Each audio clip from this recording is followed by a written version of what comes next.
Hello, everyone, and welcome to Wellness on Wednesday, a captivating series that promotes walking as a powerful tool for enhancing health and reducing arthritis and joint pain. I'm Denise Stegall. I'm the curator at livinghealthylist.com, and I will be your host for this series, Wellness on Wednesday. I just love the sound of that. The Rochester Clinic and Lotus Health Foundation, known for their strong commitment to community and well-being, have taken the lead in organizing this series of virtual health talks. And thanks to Let's Walk Minnesota, which is a campaign that is sponsored by the Minnesota Department of Health and funded by the Center of Disease Control and Prevention, we have this amazing opportunity to bring this initiative to you throughout the month of June. Now, if you've missed a few, we've had several already. If you've missed a few, go to rochesterclinic.com and check out the replays. These conversations are truly, these are conversations that can change your life. This information is stuff that you need to know in order to live that healthy lifestyle that you've been searching for. Now, during these talks, our presenters are going to guide you in discovering exactly how walking provides you with enhanced quality of life. And that's what we're all looking for. We all want better. We all want to continue to grow. And it's the quality of life that we really need to focus on. And of course, we do that through whole food, plant-based nutrition. We talk about movement and lifestyle medicine, and how those pieces can contribute to improve your arthritis health and your overall health too. So our speaker for this week's Wellness on Wednesday is Dr. Jengyu Lai. Dr. Lai he's a doctor of podiatric medicine, lifestyle medicine, and chief manager at Rochester Clinic. His topic today is the whole person approach to managing ankle osteoarthritis, in which he will shed light on how lower extremity health is important to maintaining a healthy lifestyle and living healthy moving forward. So, Dr. Lai, hello and welcome back. Thank you. Absolutely. It's exciting to be here.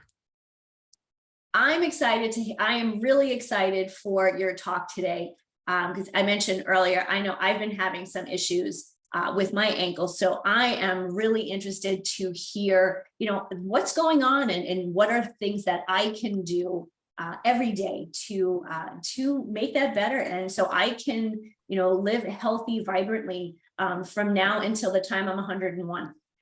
Well, the oldest patient I ever had was 114. So 101 is not enough yet. Okay, maybe 114 then. Yeah.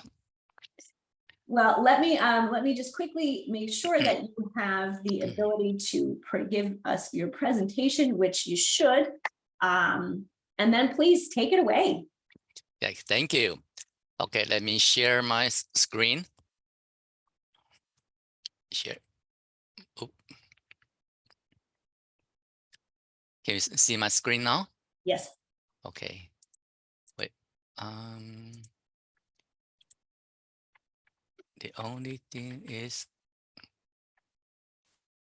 okay. So today I'm going to talk about ankle osteoarthritis. Maybe you're wondering why I talk about whole person care. Osteoarthritis by itself is very lifestyle related, and ankle is more complicated than other osteoarthritis in other joints. So let's.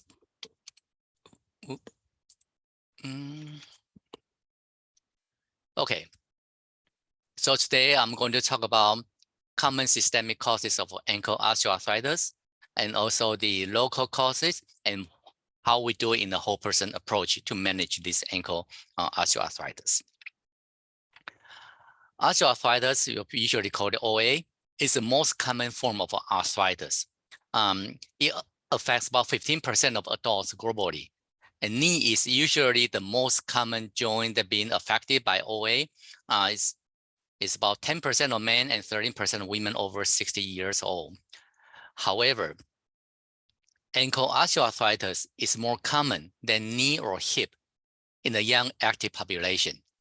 So if you have an ankle osteoarthritis, you're pretty young and active, I hope. And the most surprisingly, the treatments for ankle osteoarthritis are less satisfactory. They mean not as effective, and also they last not as long than the treatment in other joints. So when we talk about common causes of ankle osteoarthritis, I like to talk about the systemic, the local, and lifestyle. Systemic, I'm going to focus on female, obesity, bone density, and atherosclerosis, meaning the reduced circulation. Arthritis, when this is very important in women's health. The pelvis is different in men and women. The pelvis in women is wider because of childbirth, but because it's wider, this angle we call it Q angle. This is the angle of the femur, the thigh bone, and your body. This is called Q angle. This angle is wider in female. It doesn't seem like very different. However, you look at this in a normal, we call it a normal knee. The Q angle is about less than 15. When you increase the Q angle, just like the in the female, it usually have the knock knee. So it's very common to see women that when they walk, their knee are almost touching with each other, and then bow leg will be less than 10 degrees. So when you look at here, when this ball, you look at the ankle, not only the knee, but also the ankle, it has to turn. So why does it make a difference? So when you look at the biomechanics, you can come up from the top because of this angle and your body weight, it changes your joints. But at the same time, your foot and ankle can also change it. So that's how the female is has prone to have osteoarthritis. And the next one is obesity, body weight. I have to mention that last week, if you missed Dr. Esser's talk last week, you should review it. We have a lot of overlapping information. Also, when we discuss it multiple times, that means it's very important information. He mentioned the body weight at the same time.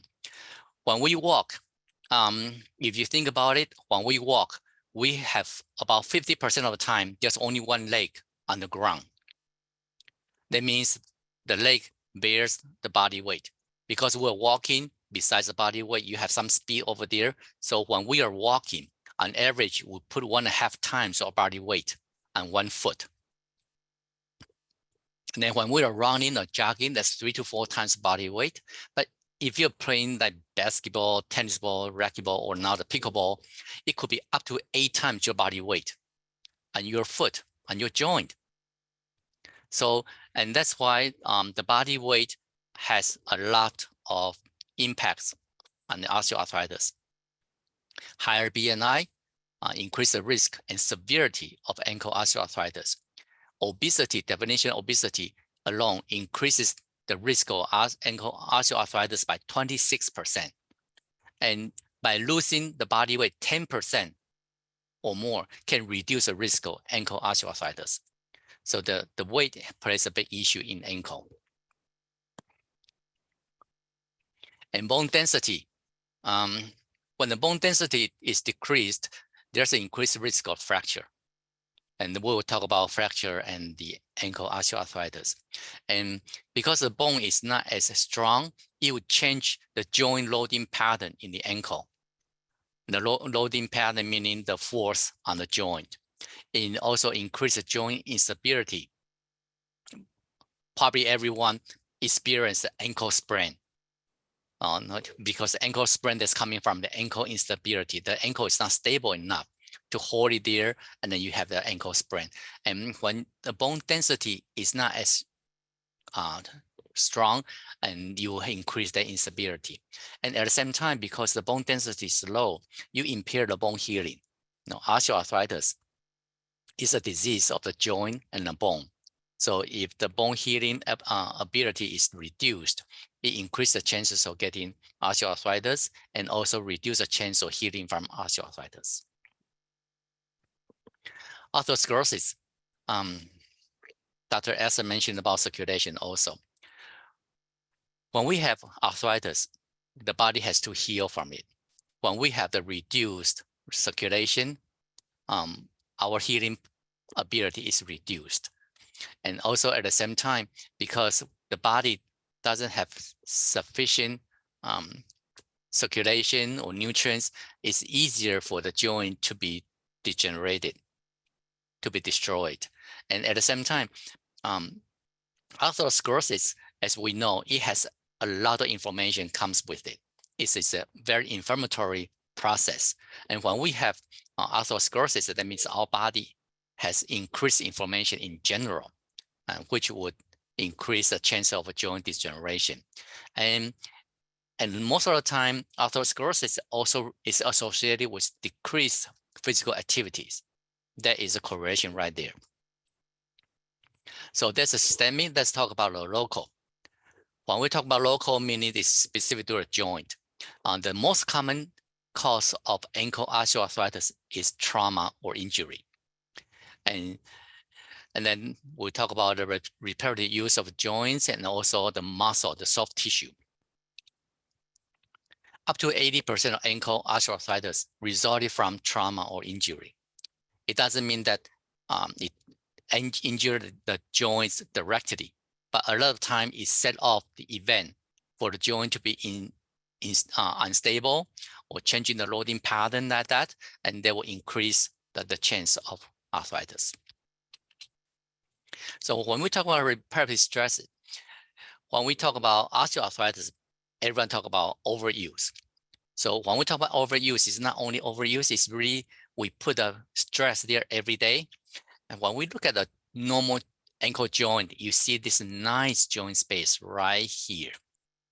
It looks pretty good. But when you look at osteoarthritis, you see the force right here.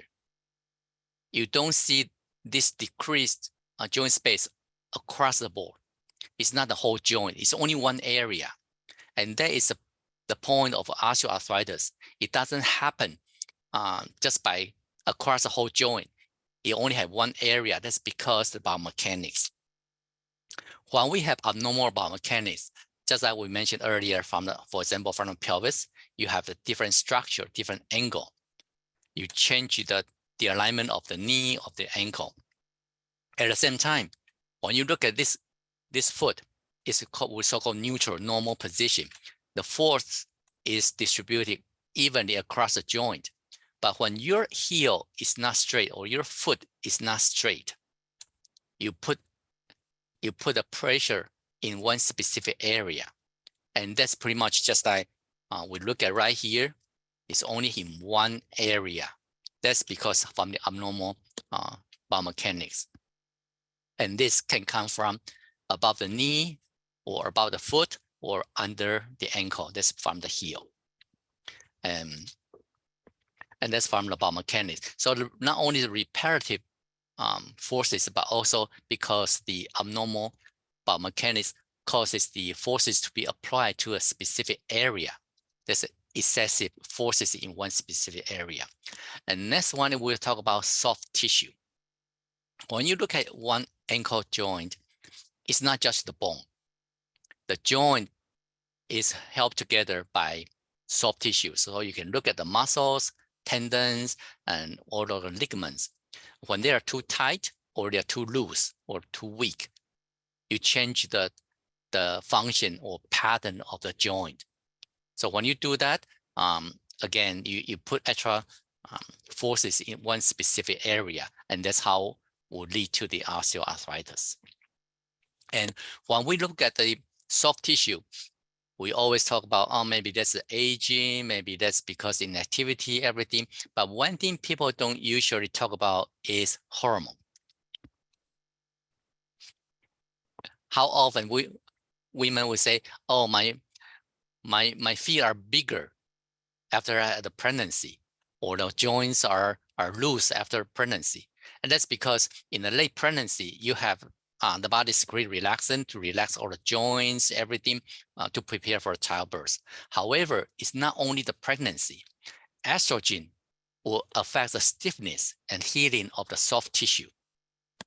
And as we all know, estrogen doesn't happen just during pregnancy. It's either from your pregnancy or it's a menopause, even the oral contraceptives, and just a regular hormone substitute or the monthly hormone production. It all changes the hormone content throughout the month. And all this will change the property, mechanical property of the soft tissue, like the collagen, the tendon, like that.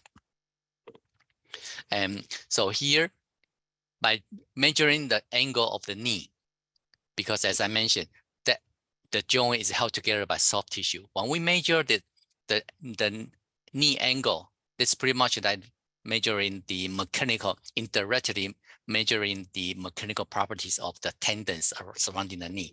And you can see this, excuse me, the angle changes throughout the month.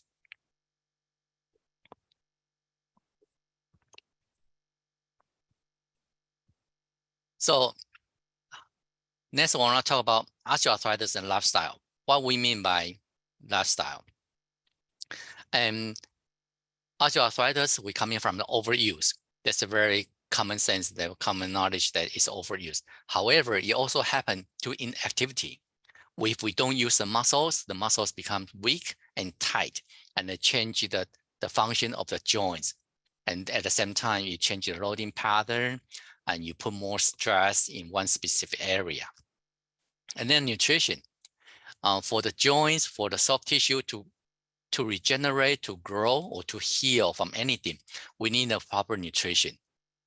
But nutrition doesn't just go there. You need to have good circulation to carry all those nutrients to the joints, to the surrounding area. And all of these are lifestyle related. And that's why I mentioned that osteoarthritis is really a lifestyle related condition. So osteoarthritis management. Number one, we want to assess and correct about mechanical issues. And then we want to look at lifestyle.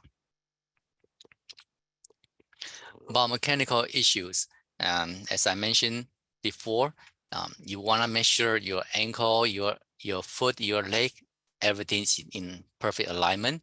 And it doesn't just happen in the lower extremity. It could be coming up from your spine, from your hip, your knee, down to your ankle. But at the same time, it could be coming from your foot, because the foot will change in the loading pattern. Think about, you don't have any forces on your ankle joint unless you're walking.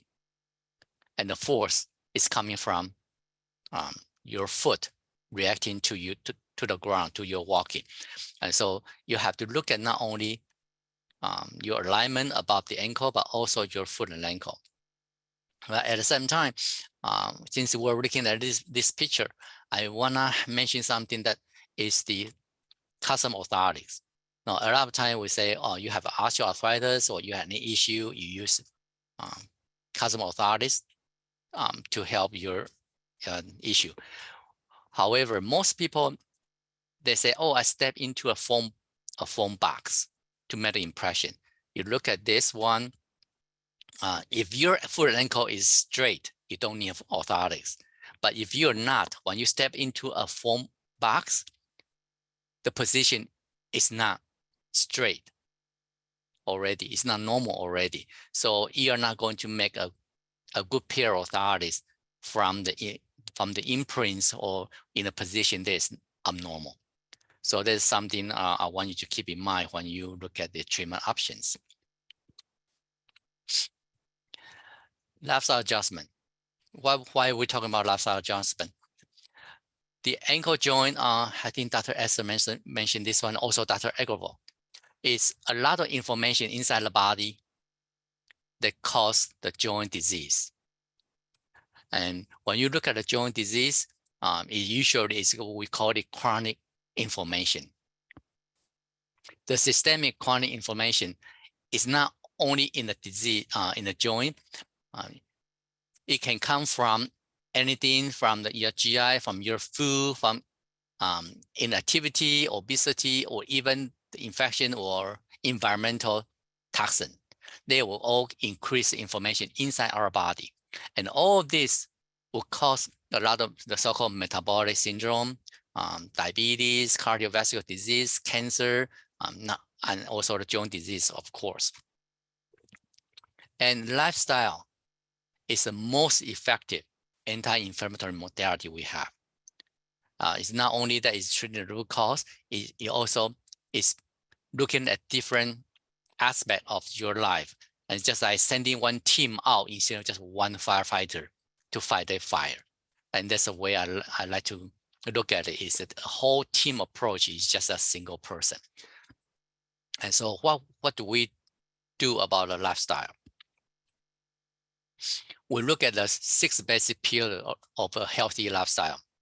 So when you look at my logo, so it's a plant-based nutrition, and you have the physical activity, and you have the stress management, social connection, you have sleep, and your passion. That we'll go over that one pillar at a time. Nutrition. The principle we talk about nutrition is plant-based, whole food, SOS free. This SOS is no refined sugar, no or reduced oil, because oil by definition is refined already. It's not a whole food. And then we want to no or reduce salt. We can obtain sufficient salt from our food already. So unless you have some medical conditions, we can get by without adding extra salt during our cooking. When we have a whole food plant-based diet, we can obtain a lot of antioxidants.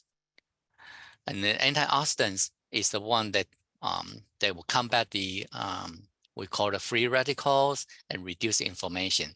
And how do we know we have sufficient antioxidants? And then we like to say eat a rainbow, because every color is one type of antioxidant.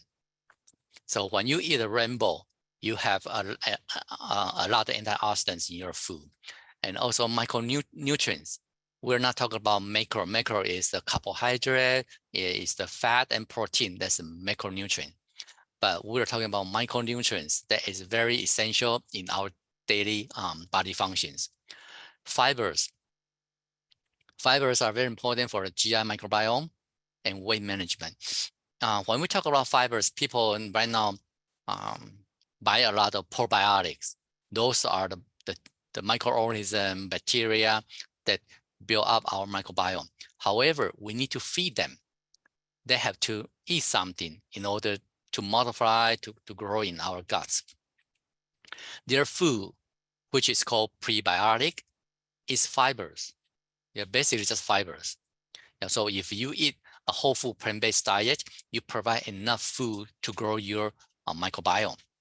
And that will be very good in your weight management at the same time. And also, whole food plant-based can provide a lot of natural oxide. Natural oxide is the one that increases blood vessel flexibility.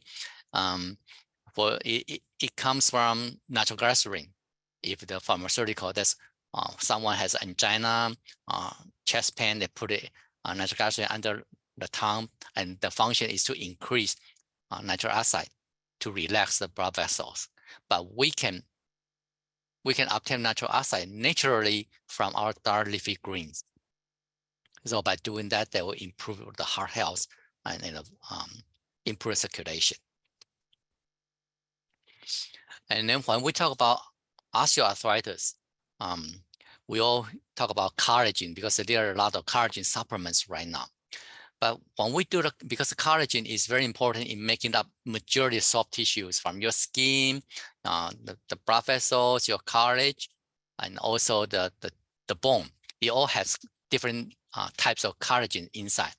But when the body produces collagen, it takes multiple steps, and every step has a specific requirement. So in the 3 steps, the body needs vitamin C, copper, and zinc to produce matured, good collagen fibers. And those we can obtain from the whole food plant-based diet. But at the same time, because it's arthritis, we talk about bone biosynthesis. The bone is really a living organism. It's not a block of concrete just right there.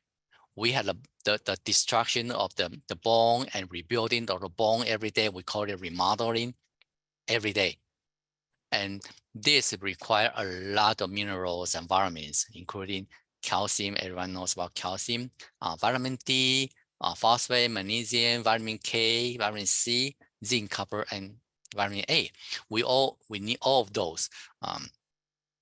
You don't really need to take vitamin except vitamin D supplement from that. And you can obtain normally just from a whole food plant-based diet. And we talk about atherosclerosis and circulation in the last two presentations also. So here I want to show you, this is from 2007 in the publication. This is a cross-section of the heart. So you look at the heart cross-section. The red one means blood. This area dark, meaning there's no blood. So when there's no blood going through the heart, that's when you have the chest pain. We call it in China the chest pain. But when you look at this person, just following 3 weeks of plant-based nutrition, 3 weeks, blood flow was restored. Just 3 weeks. And this is an angiogram. Look at the blood vessels, the coronary artery, the artery supplying blood to your heart. This one you see all the blockage right here. By following the plant-based diet for 32 months without cholesterol lowering medication, 32 months, the blood vessel restored. So is it the power of plant-based diet that we can show scientifically like this? Yeah. Movement. Dr. Esther talked about exercise, and I like to talk about constant gentle movement. They are not in conflict. It's just different view or different approach. When we have constant gentle movement, we improve the circulation, we improve the microbiome. Yeah, Denise is doing what Dr. Esther mentioned, just do anytime. Yeah, it reduces your musculoskeletal pain. Remember Dr. Esther mentioned, even with arthritis pain, when you do the exercise, when you have the movement, you actually increase the lubrication, you reduce the pain right there. When you move around, you improve the function of a soft tissue surrounding the joint. So it really reduces pain. And you can reduce your stress. And there's a fast versus slow twitch muscles. This is something very interesting. Imagine when you want to run a 100-meter sprint. What type of muscles are we using? Fast, because we want something just explosive, just run very fast. This type of muscles, they use glucose because the glucose is the energy source, the fuels for the cells. They want to burn it quick, and then you can generate energy and let you run very fast. That's glucose. And then when they don't have enough glucose, they also produce a lot of lactic acid. That's why you have muscle soreness right there. Versus slow twitch, that's the one that for the endurance. For example, you want to hike for 1 hour, 2 hours. Of course, the cells will use glucose first, but after that, because it has time, the muscles have time to look for a new energy source. They tend to use fat, use the lipids in the blood. And that's why when we use the slow twitch muscles, we are burning fat in our body. And that's why when we talk about gentle movement, we use more of our slow twitch muscles, and that is good for the long run because we burn more fat inside the body. So what we like to talk about is walking. It is the most popular physical activity among adults. There's no special clothes, equipment, unless you want something very fashionable. And then otherwise, it's free. You can do it anytime, anywhere. And when we walk, we reduce cortisol, which is a stress hormone. We release the endorphin, which makes us feel good. You also produce epinephrine or norepinephrine that's increase the fat metabolism. So besides using the fat surrounding the muscles, we also reduce breaking down all the fat. Release serotonin. We know about serotonin. It makes us feel happy. So it's emotional, cognitive health. Increase testosterone that may build your muscles, that at the same time reduce the fat. It also increases estrogen, which improve the mood.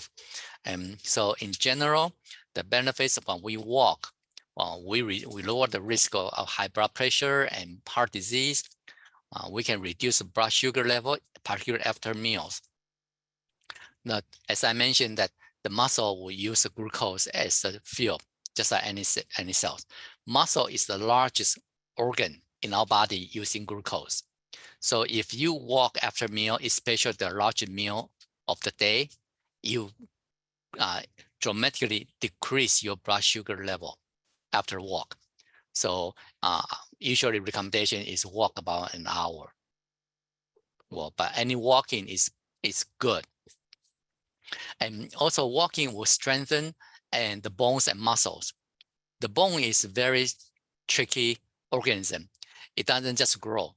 It needs stimulation, the stress, the pressure to enhance the bone growth regeneration. That means you need the pounding forces from the walking or running to stimulate remodeling. If you don't do that, you weaken your bones. So gentle walking actually it will increase your bone density. And walking reduce stress, improve your mood, improve your appetite, and improve your sleep quality because you reduce your stress. So what is what I would like to say? Sitting is a new smoking. The recommendation that Dr. Esther mentioned that last week also, 150 minutes of moderate or 700 minutes of vigorous exercise every week, or here I say or, but I really want to measure that 10,000 steps every day. This is our minimum requirement. Do some stretching. People don't usually remember doing the stretching. They say, oh, I exercise every day, but they don't stretch. Also, 15 minutes of interval training. I don't know whether you're familiar with interval training, but just 15 minutes of the interval training 2 to 3 times a week. They'll greatly improve your heart health, reduce the risk of metabolic syndrome, improve your brain health. Yeah. But what's moderate exercise? Dr. Esther mentioned last week, I don't know whether you remember, is you can talk but cannot sing. But you don't want me to sing anyway. So I'm going to use a different way of measuring. It is based on your heart rate range, because right now people have the Fitbit or any smartwatch, they like to see their heart rate. So when we do the heart rate range, the first thing we want to know is your maximum heart rate, which is 220 minus your age. So when you look at this chart, it's a little bit. So when you look at this chart, if you're, for example, 220, if you're 40 years old, your maximum heart rate will be 180.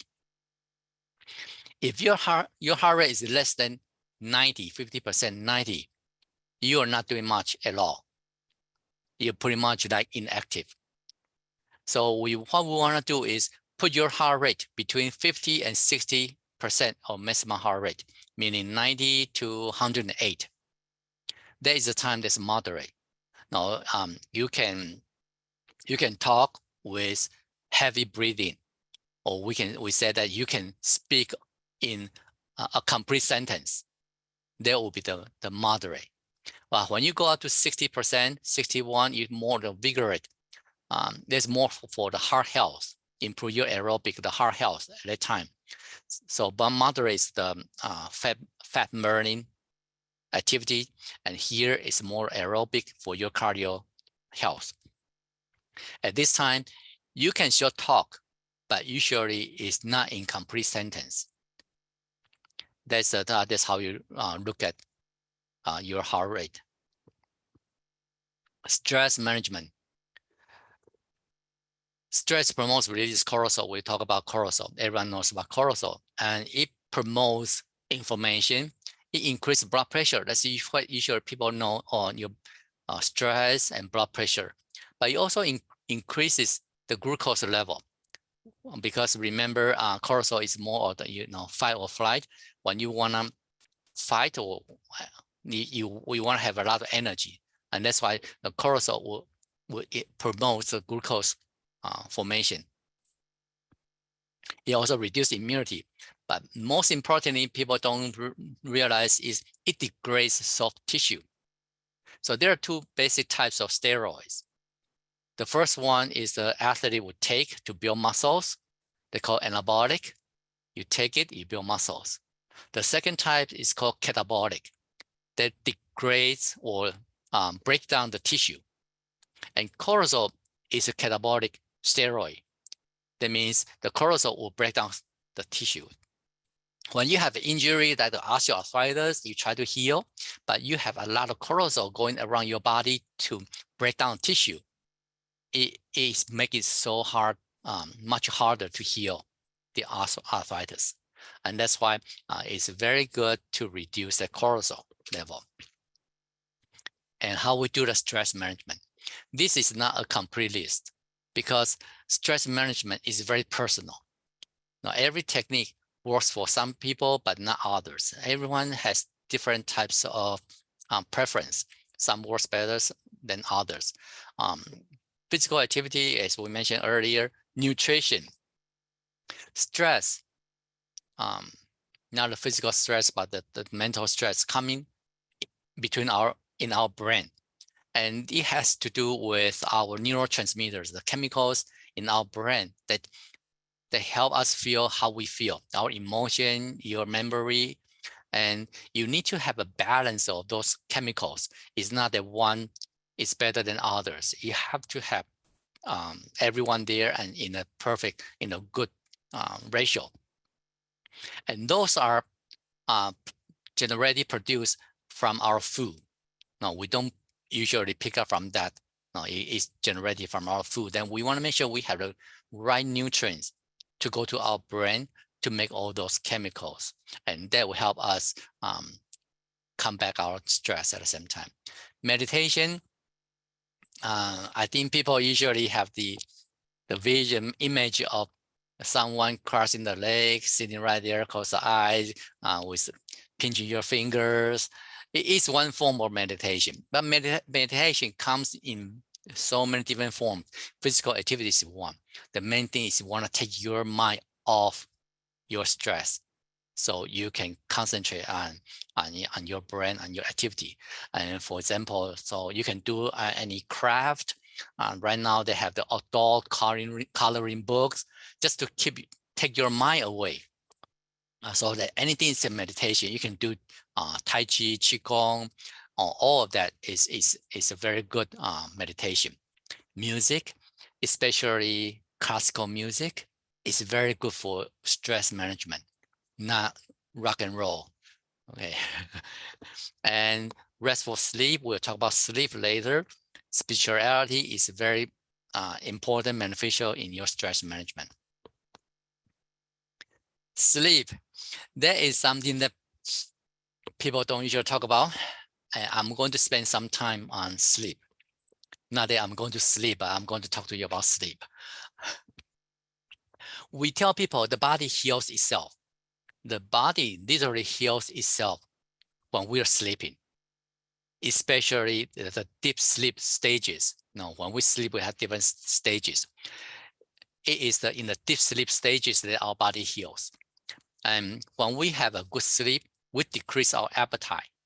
I don't know whether you have the experience that you don't have a very good sleep, you feel irritable, and you're craving for food. The bad thing about craving food from the lack of sleep is you usually crave for food that are not good for you. They are more salty or sugary or fatty. So by having a good sleep, you reduce your appetite, and they'll be very good for reducing your weight at the same time. And it also decreases your stress and improve your mental clarity.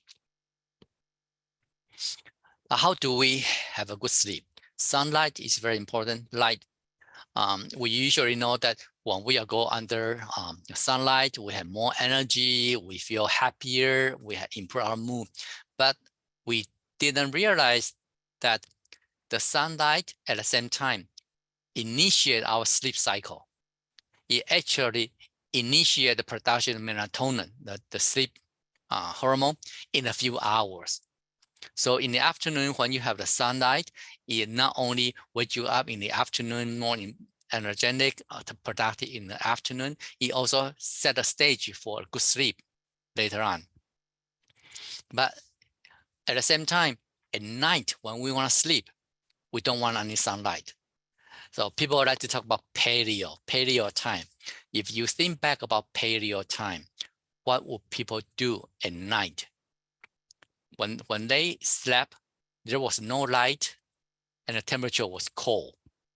No electricity, no heater yet. And that's why it's very essential about the darkness and the cold temperature. Those are the key to a good sleep. So when we look at the temperature, here's body core temperature, so it looks a lot higher. You look at the temperature, it drops the lowest during the deep sleep zone.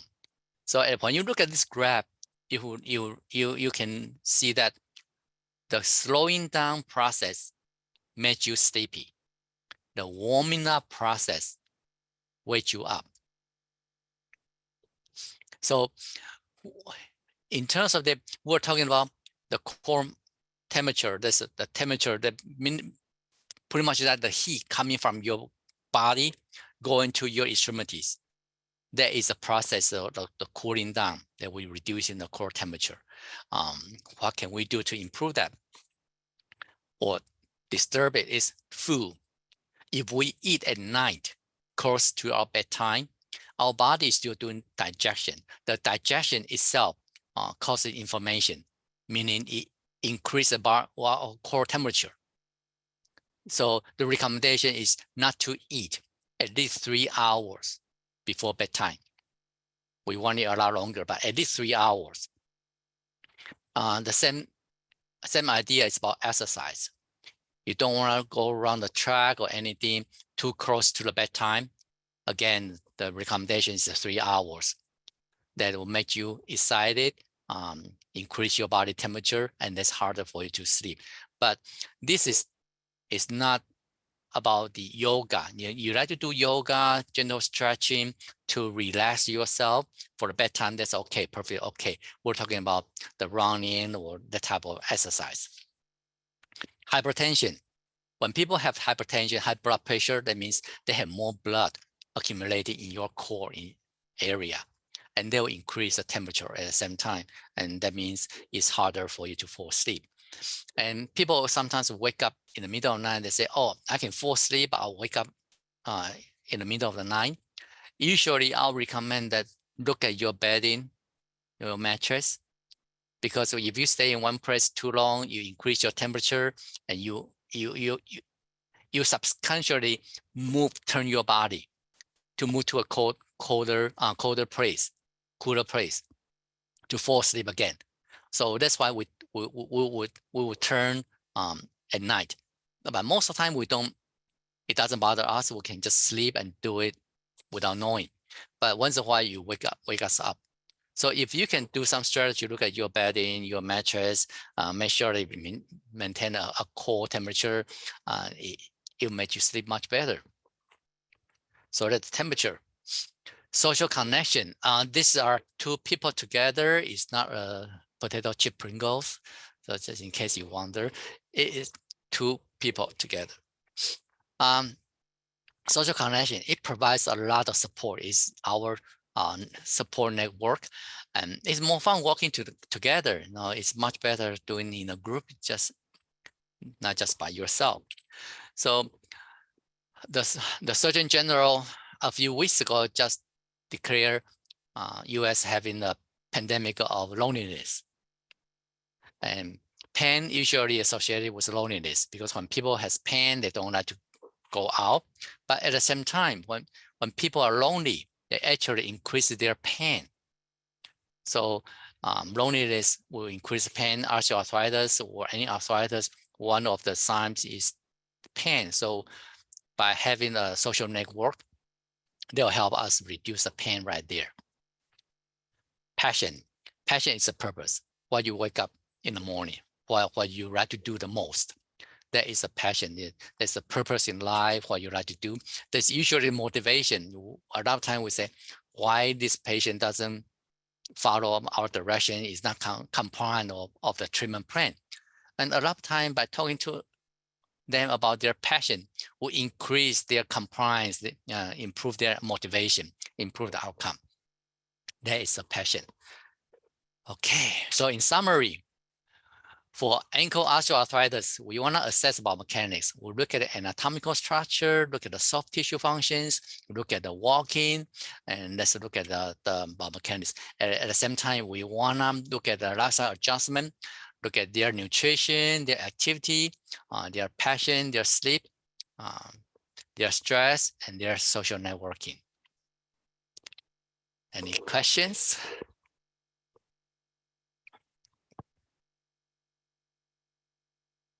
If anyone has questions, please raise your hand. Actually, if everyone would pop on screen if you have questions, it would be nice to see everybody's faces.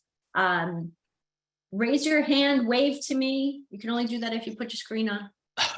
Recommending screen on time here, guys. I know I have a few here. Let's see. I have a couple of questions, so I'll get us started. Okay, so a couple of things that came to my mind as we were talking. You mentioned salt. So I'm going to go to start at the nutrition piece. And this is something that people ask all the time or say all the time. Oh, but I use really good salt. I use that Himalayan sea salt. I use kosher salt. Are we looking at reducing or removing salt 100% from our diets because we can get it from our whole food plant-based diet? I will not say it's removing salt from our diet. What I mean is we have enough salt naturally from our food already. So it's from our diet. It's not added salt. When you talk about all those sea salts, Himalayan salt, that's increases mineral contents with the salt. Usually eating salt. So even it's better, but it is a salt. Okay, thank you. So you're right. It was the additional salt. Right. You talk so along the lines of food. You mentioned collagen supplements, and you're right. I see them everywhere.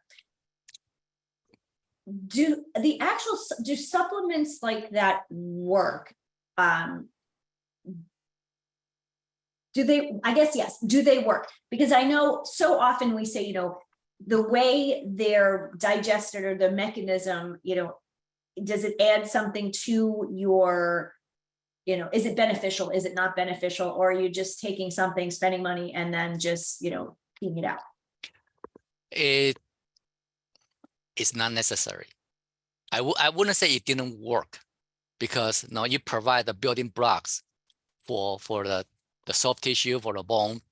You remember, if the collagen there, the collagen doesn't go to your body, go to the joints. It should be degraded into protein, and the body had to build again. So it's the same as eating more protein sources like beans, legume. You get the same thing. The only argument is there is one type of amino acid that making it is protein that is not as common, but you can eat food that has more protein and then still give you the same building blocks. So it's not that it's not working, it's just not necessary. I love it. Thank you so much for that. You talked about stretching and yes, the benefits of stretching. Let's talk stretching and flexibility. You know, we think stretching, oh, I have tight muscles, I should stretch. But what is the benefit of stretching and flexibility? Well, stretching flexibility is really make sure that your joints are working properly. So for example, when we look at the ankle, when you have very tight Achilles tendon, imagine that it's so tight, what would you do? You're actually walking tiptoe because the tendon is so tight, have to pull you back. That's an extreme case. But then if you just reduce a little bit but still tight, that means you're putting more weight in front of your feet, not the whole foot. It's just more your feet. And then when you shift, you're putting more weight on the front of your joints too. So you get more wear and tear in front of your joints. And just like I mentioned, showed earlier, the osteoarthritis doesn't happen across the joint. It's one specific area. So in this case, you're putting more stress in the front of the joint. Sure. Right. And I can see that when, you know, when we used to say that tight Achilles tendon, I'm like, oh yeah, that's something I'm dealing with right now. And you're right. I tend to kind of like lean forward, and I can tell when I start walking that way, you know, I feel it in my ankles, I feel it in my knees. Yes. And then my hips after a while feel like they're not off, or they're not in the right position. Yeah. So stretching, flexibility, all of this is essential to ankle health. Right. Okay. Anyone else? I still have another questions, but if anybody else wants to jump in, feel free. Okay. I have a question. So Mark, my husband, and I are both runners. He's been a runner his entire life. I started about 15 or 20 years ago. He's much more avid runner than I. Sometimes when we're running, we notice how people are running, not necessarily how we are running, but we notice how other people run. And a lot of times people will run and the foot kind of does this little flicky thing. Yes.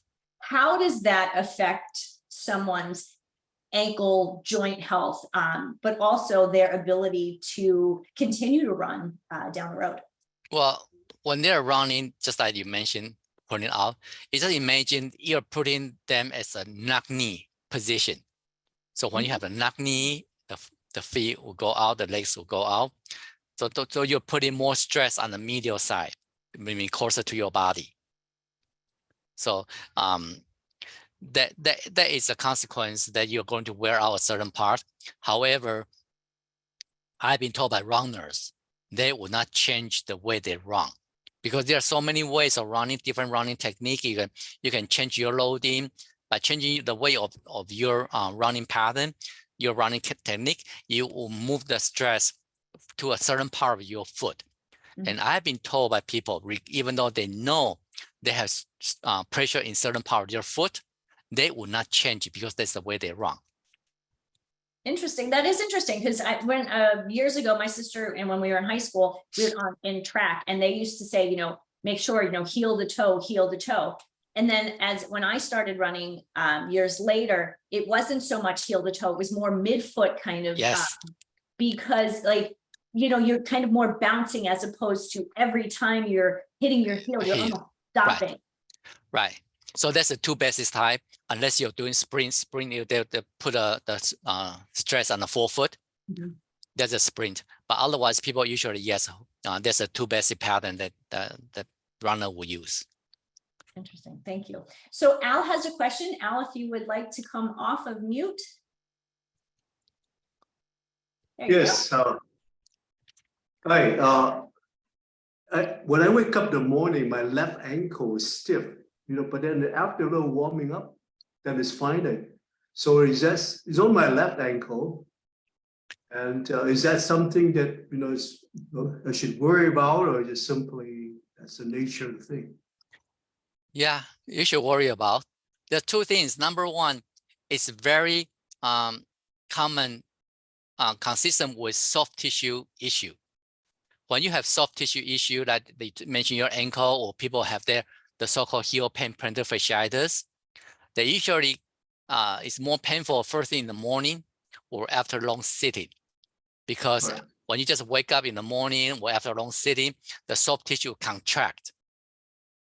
And then when you stretch, when you start to move, the tissue being stretched, that's why you have pain. But after a while, the tissue warm up, and then you regain the flexibility and the pain goes away. That's very common. That's very indicative of soft tissue injury. And secondly, it's not uncommon to have pain on one side, because that tells me that that's a mechanical issue. And just like, and most of the osteoarthritis is a mechanical issue, and it's usually happen on one side. Yeah. So what kind of treatment what should I do to? It's really need to look at the whole body. Now, the body is very interesting. Now, if you have left ankle issue, doesn't mean that your problem is on the left. It could be the problem is on the left side, but could be the problem is the right side, but then you're shifting your weight to your left side. So it always requires a physical exam to really look at the root cause, not just treating the ankle. Okay, thank you. No. I think that's an important point. You know, everything that we talk about, you know, we want to look at, find what the root cause is. Too often we want to just fix the problem, whatever it may be, whether it's people want to lose weight, people have, you know, pain, headache, whatever it may be, but there's always some kind of underlying issue that we have. And I know, for example, with my left ankle, I was born with my foot kind of deformed, like literally my toes touched my heel and my whole foot was twisted upside down. So I have elongated ligaments and tendons in my ankle. So I've known that my entire life. And, you know, well, no, that's not completely true. I've known that since I was an athlete in high school. I didn't know that when I was younger, when I would constantly, you know, twist my ankle and, you know, have a sprained ankle and all of those things. Looking back to find out what the actual problem was so much easier to kind of fix the problem, knowing what the real problem was rather than trying to, you know, do everything else that possibly could make it feel better, but didn't actually fix the problem. So I appreciate that. Let me see. I see a question about the stretching. So usually there, what I like to do is you check out the stretching exercise for the knee flexor. They call the knee flexors. That is usually the exercise I like. When you stretch the knee flexors, you actually stretch the muscles controlling both your legs and your thigh. That's a knee flexor you want to stretch. But then you want to strengthen your quads, the front of your leg, the front of your thigh. Those muscles usually are not as strong. So you want to strengthen the muscles and then stretch your back, and then you're good. And I'm sure there's loads of great videos on YouTube for that also, right? Lovely. Well, we have 1 whole minute left. If anybody else wants to add anything, if not, we can. One more question. This session being recorded, would it be available somewhere on it's going to be on YouTube or something? Is that? Yes, you'll be able to find the replay on Rochester Clinic on their website. It'll also be up on my YouTube channel at Living Healthy List. But all of the recorded Wellness on Wednesday presentations are on the Rochester Clinic, rochesterclinic.com. Yes. Thank you. Certainly. Okay, well, then I hope everyone has found this information to be incredibly interesting and helpful and really life-changing. Please join us again next week for Wellness on Wednesday, June 21, when we will have Dr. Amy Rabiton from Mayo Clinic, Rochester. She'll be here to share with us how movement is good medicine for kids too. So really looking forward to that conversation with Dr. Rabiton. It'll be a little bit of a different take on what we talk about more often. We're usually talking about, you know, older people and aging and adults. So it'll be interesting to bring in, you know, how do we bring this to children so when they get to our age, they're doing better than we are today. So thank you everyone for being here. Please, again, we'll be here next week and you can sign up for the presentations on rochesterclinic.com. We will see you next time. Thank you. Thank you.